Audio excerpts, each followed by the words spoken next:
저희 속담에는 호랑이는 죽어서 가죽을 남기고 사람은 죽어서 이름을 남긴다라는 말이 있습니다. 사람이 죽으면 몸은 자연으로 돌아가지만 그 사람이 살아있을 때 이루었던 업적으로 인하여서 그 이름이 남게 된다는 그 의미를 가진 속담입니다. 제가 작년에 한산이라고 하는 영화를 보았습니다. 한국사의 최고의 명장으로 이렇게 불리는 이순신 장군에 대한 그런 영화입니다. 이처럼 위대한 업적을 남긴 사람들은 그 이름이 남아서 후대에 전해지고 이렇게 영화로까지 만들어지게 되는 그러한 일들이 있습니다. 성경에도 그러합니다. 성경을 면밀히 저희가 보다 보면 위대한 사람들이 많이 있음을 보게 됩니다. 노아와 아브라함과 모세와 여호수아와 다윗과 같은 수많은 사람들이 있습니다. 이들은 하나님 나라를 세워가는데 많이 공헌을 했던 자들입니다. 성경에서 아주 중요한 인물들이죠. 그런데 성경은 이들의 이름만을 기록하고 있는 것이 아니라 이들과 함께 하였던 하나님 나라를 같이 세워나갔던 그런 사람들의 이름도 그렇게 기록하고 있습니다. 모세에게는 아론과 미리암이 있었고요. 여호수아는 갈렙이 있었고요. 다윗은 오늘 기록하고 있는 이 다윗의 용사들이 있었습니다.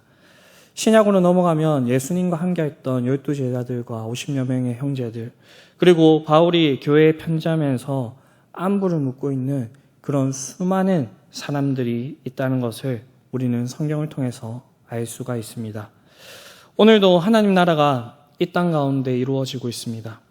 성경은 막을 내렸지만 하나님의 생명책에 여전히 그 이름들이 기록되어지고 있습니다. 우리의 삶도 하나님 앞에서 이렇게 기록되어질 텐데 여러분들은 어떠한 사람으로 남고 싶으십니까? 다양한 생각들을 가질 수 있겠습니다. 어떤 사람들은 이게 성격에 따라서 이렇게 드러나기를 원하시는 분도 있고요. 어떤 사람은 그냥 가만히 조용히 자신이 한 일들이 하나님만 알면 된다라고 이렇게 생각하시는 분들도 있을 것입니다. 그러나 우리가 그리스도인이라고 한다면 한 가지 소원이 있을 것입니다. 그것은 바로 내 평생에 정말로 내가 믿음이 좋은 사람, 한평생 하나님만을 온전히 섬겼던 사람으로 그렇게 기억되고 싶으실 것입니다. 말씀을 준비하면서 이렇게 생각을 해보니까 예전에 어느 한 목사님께서 이렇게 말씀하신 것이 기억이 났습니다. 나의 마지막은 이 목사 이런 직분으로 불리는 것이 아니라 성도로 이렇게 기억이 되었으면 좋겠어요.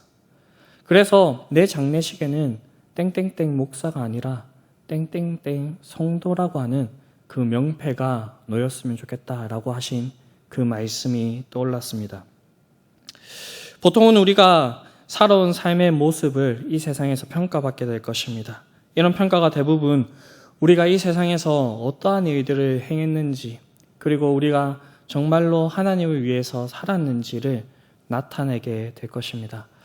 제가 그래도 목사다 보니까 장례식을 많이 가게 되는데 그 마지막의 모습을 볼 때 정말로 이 권사님은, 이 집사님은, 이 성도님은 주를 위하여서 이렇게 살아가셨구나라고 그렇게 생각이 들 때가 있습니다.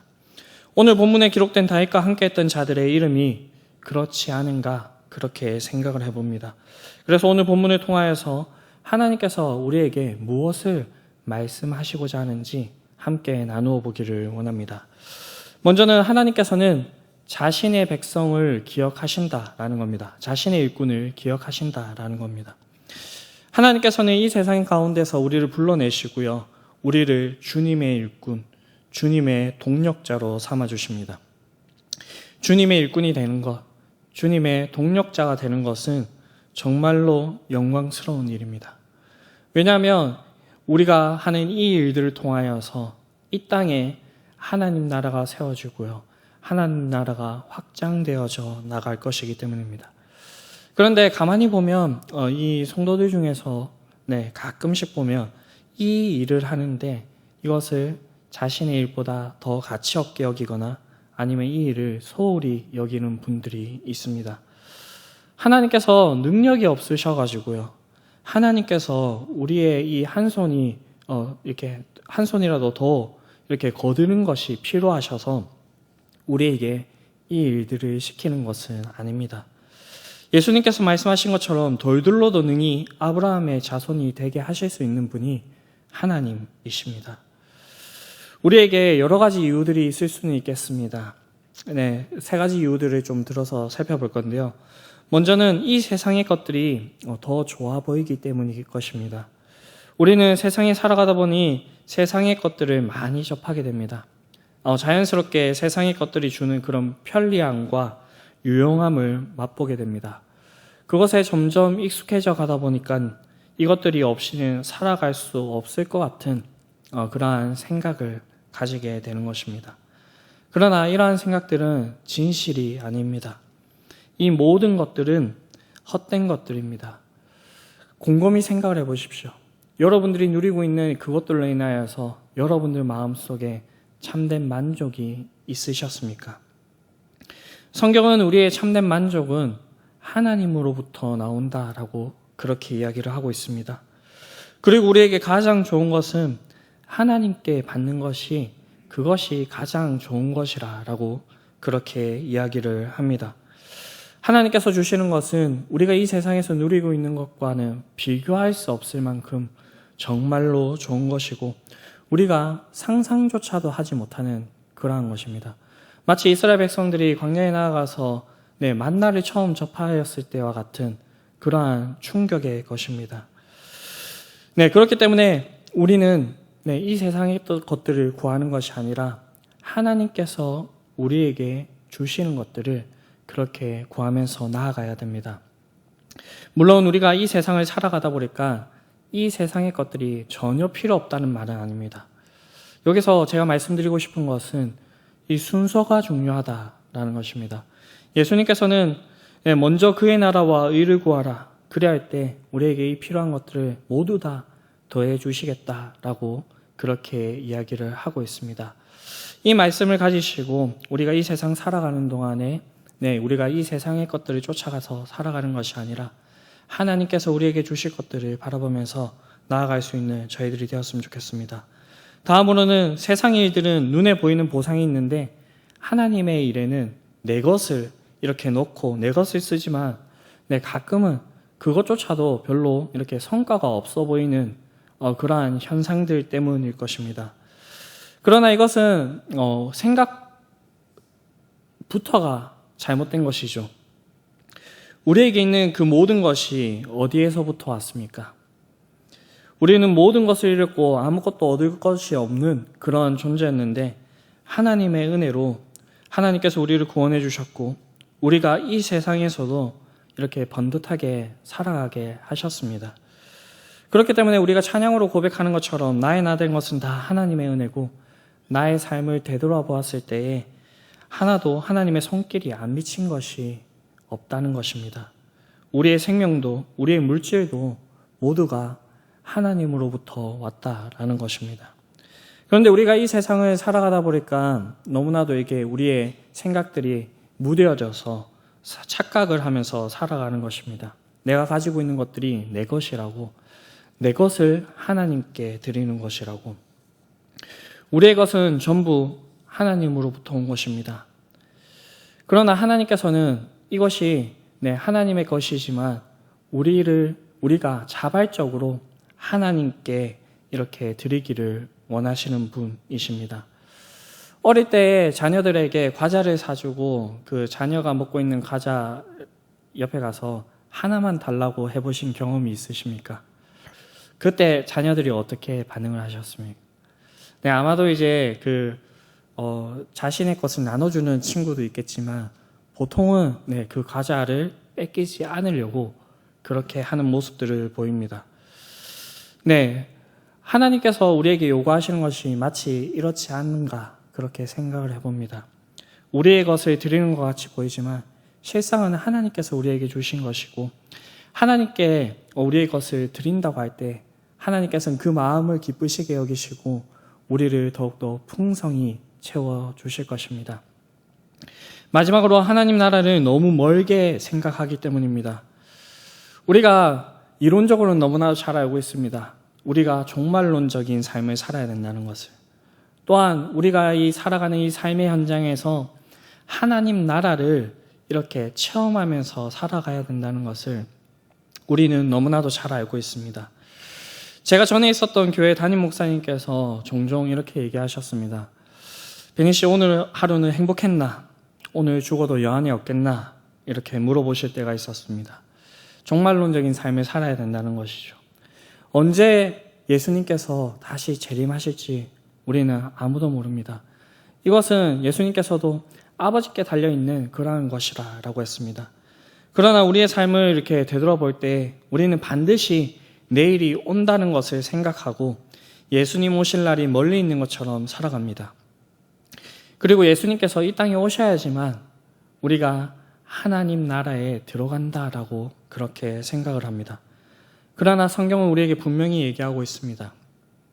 우리가 살아있는 동안에 권능으로 하나님의 나라가 임할 것을 볼 자도 있다라고 그렇게 이야기를 하셨습니다. 네, 이 하나님 나라를 권능으로 임하는 것을 경험한 자들이 바로 우리들이라고 그렇게 생각을 합니다. 그런데 우리는 왜 이 세상을 살아가는 동안에 이것을 제대로 느끼지 못하고 살아갈 때가 많은 것일까요? 하나님의 능력이 부족해서는 아니죠. 그것은 우리의 연약함 때문입니다. 그렇기 때문에 하나님께서는 우리에게 약속하신 성령을 보내주셨고요. 우리가 이 모든 것들을 온전히 누리면서 살아갈 수 있도록 하시기 위해서 우리에게 믿음의 공동체를 세워서 이것들을 누리게 하십니다. 오늘날은 이 교회를 세워서 이 일을 하시는 것입니다.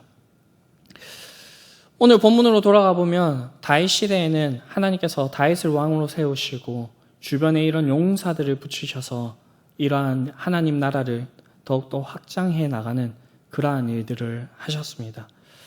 하나님의 기름 부음 받은 이 다윗이 아무리 뛰어난 인물이라고 하지만 성경에 기록되고 있는 다윗이 행한 이 모든 일들을 다윗 혼자서는 행할 수가 없습니다. 다윗이 주인공급 그런 인물인 것은 맞지만 하나님께서 다윗 주변에 여러 사람들을 붙여주셨고 다윗과 함께 이 하나님 나라를 세워나가도록 하셨습니다. 마치 공연과 영화에 있어서 주인공이 빛나기 위해서 이름도 없이 빛도 없이 섬기는 스태프들과 그리고 이 주인공을 좀 더 빛나게 하기 위해서 옆에서 조연으로 그렇게 출연하는 그런 사람들 같이요. 세상에는 이러한 사람들을 기억하지 못할 수가 있습니다. 그러나 하나님께서는 이러한 사람들 모두를 기억하십니다. 오늘 본문에서 그냥 짧게 이 긴장을 하려 하지 않고 오늘 다윗과 함께 하였던 용사는 아비새를 포함하여 37명이었다. 이렇게 이야기를 하실 수도 있었을 것입니다. 그러나 하나님께서는 그렇게 하지 않으십니다. 한 사람 한 사람 그 이름과 출신 그리고 그들이 어떠한 일들을 행했는지 그 행적을 기록하고 있습니다. 그렇다면 우리가 해야 될 것이 무엇이겠습니까? 그것은 우리가 있는 자리에서 우리도 하나님께서 우리를 기억해 주실 것을 기대하면서 우리의 자리를 힘써 지켜내는 것입니다. 하나님께서 우리에게 이러한 자리를 주셨기 때문입니다. 그런데 오늘 이렇게 본문을 보다 보면요, 조금 섭섭할 것 같은 그런 이야기들도 나옵니다. 19절을 보게 되면 첫 세 사람에게는 미치지 못하였더라. 23절을 보게 되면 30명보다는 존귀하나 그러나 세 사람에게는 미치지 못하였다라는 이러한 이야기를 하고 있습니다. 뭔가 능력이 부족했다, 업적이 좀 부족했다 이런 말로 들릴 수가 있습니다. 그러나 오늘 본문이 이 말을 통하여서 이야기하고자 하는 것은 능력이 부족함에도 불구하고 그 업적이 그렇게 대단하지 않음에도 불구하고 하나님께서는 그 사람을 적세적소에 사용하셔서 그 사람이 계속해서 하나님 나라의 일을 할 수 있도록 그렇게 하셨다라는 것입니다. 성경은 우리 모두가 같은 모습, 같은 능력, 그리고 같은 일을 하는 존재라고 그렇게 이야기하지 않습니다. 에베소서 4장 11절을 보게 되면요, 그가 어떤 사람은 사도로, 어떤 사람은 선지자로, 어떤 사람은 복음 전하는 자로, 어떤 사람은 목사와 교사로 삼으셨으니 이는 성도를 온전하게 하며 봉사의 일을 하게 하여서 그리스도의 몸을 세우려 하심이라 라고 그렇게 말씀하고 있습니다. 주님께서 우리에게 주신 그 능력과 은사들은 너무나도 다양합니다. 그러나 하나님께서 우리에게 그 능력과 은사들을 주신 것은 하나님의 일을 하면서요, 하나님의 몸된 교회를 이렇게 섬기고 세우기 위함입니다. 하나님께서는 우리에게 이 은사들과 능력들을 주셨습니다. 달란트 비유에서 보게 되면요, 5달란트 받은 사람이 있고요, 2달란트 받은 사람이 있고요, 1달란트 받은 사람이 있음을 우리는 분명히 볼 수가 있습니다. 그렇다면 우리가 해야 될 것이 무엇이겠습니까? 우리가 있는 그 자리에서 주께서 주신 것을 최선을 다해서 그렇게 행하는 것입니다. 달란트 비유에 보게 되면 5달란트 받은 사람이 5달란트를 남기는 것이 쉬웠을까요? 2달란트를 받은 사람이 그 2달란트를 남기는 것이 쉬웠을까요? 결코 쉽지 않습니다. 장사를 해보신 분들이나 아니면 돈을 이렇게 굴려보신 분들은 너무나도 잘 알고 있을 것입니다. 이 일이 거의 불가능에 가깝다는 것을요. 그렇기 때문에 우리는 이 하나님께서 주신 것, 그것을 위해서 최선을 다해서 그렇게 살아가야 된다라는 것입니다. 사람들은 기억하지 못하더라도, 인정하지 않더라도 하나님께서는 우리의 이 모든 모습들을 보고 계시고요, 그리고 이 모든 모습들을 기억해 주실 것입니다. 하나님께서 세워주신 자리에서 최선을 다할 수 있는 저와 여러분들이 될 수 있게 되기를 간절히 바랍니다. 다음으로는 누구에게나 이 문이 열려져 있다라는 것입니다. 본문에 소개되고 있는 이 인물들을 보게 되면 대부분이 다윗에 속한 유다 지파이긴 합니다. 그러나 모두가 유다 지파는 아닙니다. 가만히 보게 되면요, 다른 지파의 사람들도 나오고요, 심지어 이방인들의 그런 이름들도 나오는 것을 볼 수가 있습니다. 하나님의 일에는 차별이 없습니다. 하나님의 은혜를 경험한 자들이 하나님의 일을 할 수 있고요, 그리고 그런 자들을 하나님께서 기억하여 주십니다. 가끔은 나 같은 자도 주님께서 사용하실까라는 그런 생각을 하시는 분들이 있습니다. 괜한 생각입니다. 하나님께서는 우리를 부르시고 누구든지 하나님의 일에 동참하시기를 원하십니다. 그리고 그 일에 우리의 모든 것들을 쏟아붓기를 원하시는 분이십니다. 가끔 이런 생각을 해봅니다. 우리가 이 세상에 여전히 살아가고 있는 것은 하나님께서 우리에게 맡겨주신 그 일이 있지 않을까? 그렇지 않으면 하나님께서 우리를 벌써 불러가시지 않았을까라고 그렇게 생각을 해봅니다. 교회는 많은 사람들이 있습니다. 그런데 너무나도 안타까운 것은 이 교회를 이끌고 가는 사람은 불과 10% 내외의 사람밖에 되지 않는다라고 그렇게 한 기독교 리서치 그 조사에서 드러나게 되었습니다. 주님께서도 이렇게 얘기하셨을 겁니다. 추수할 것은 많은데 일꾼이 적다라고 그렇게 말씀을 하셨습니다. 하나님께서는 하나님의 은혜를 받은 자, 그 모든 자들이 하나님의 일을 하기를 간절히 원하십니다. 하나님께서는 차별이 없으시고 하나님께서는 일을 맡겨주시고요, 그리고 일을 맡겨주실 때에는 우리에게 능력도 더하여 주시는 분이십니다. 그것을 그리고 기억해 주시며 마지막 때에 우리가 했던 그 일들을 통하여서 착하고 충성된 종아, 내가 정말로 수고하였다라고 우리에게 칭찬해 주실 분이십니다. 우리가 다윗과 함께 했던 용사들 같이 주님의 용사가 되어서, 주님의 일꾼이 되어서, 주님의 영광스러운 동력자가 되어서 하나님의 나라를 세워가고 확장하는 일에 그렇게 힘쓸 수 있는 자들이 되었으면 좋겠습니다. 성경을 보게 되면요, 2가지 부류의 이름이 나옵니다. 한 부류의 이름은 오늘 이렇게 기록되어 있는 것처럼 정말로 하나님을 위해서 살았던 그러한 사람들의 이름입니다. 그리고요, 저희가 이번 주 주일에 살펴보았던 것처럼 느헤미야가 성벽 공사할 때 느헤미야를 반대했던 이 도비아와 같은 그런 사람들의 이름도 기억되고 있습니다. 여러분들은 사랑과 하나님 앞에서 어떠한 사람으로 남고 싶으십니까? 저는 간절히 원하기는요, 저와 여러분들이 하나님을 위해서 정말로 우리의 모든 것을 쏟아가면서 그렇게 살아갔던 사람, 한평생 하나님만을 그렇게 잘 섬기면서 살아갔던 사람, 그런 믿음의 사람으로 그렇게 기억되었으면 좋겠습니다. 특별히 우리의 모습을 통하여서 믿지 않는 가족들이 있다고 한다면 그 가족들에게 하나님의 구원이 드러나기를, 그리고 우리의 자녀들에게도 우리에게 나타나셨던 그 하나님께서 동일한 모습으로 나타나서 더욱더 악해져가는 이 세상 가운데서 우리가 정말로 믿음으로 그렇게 살아낼 수 있는 이 시대의 남은 자들이 될 수 있게 되기를 간절히 바랍니다.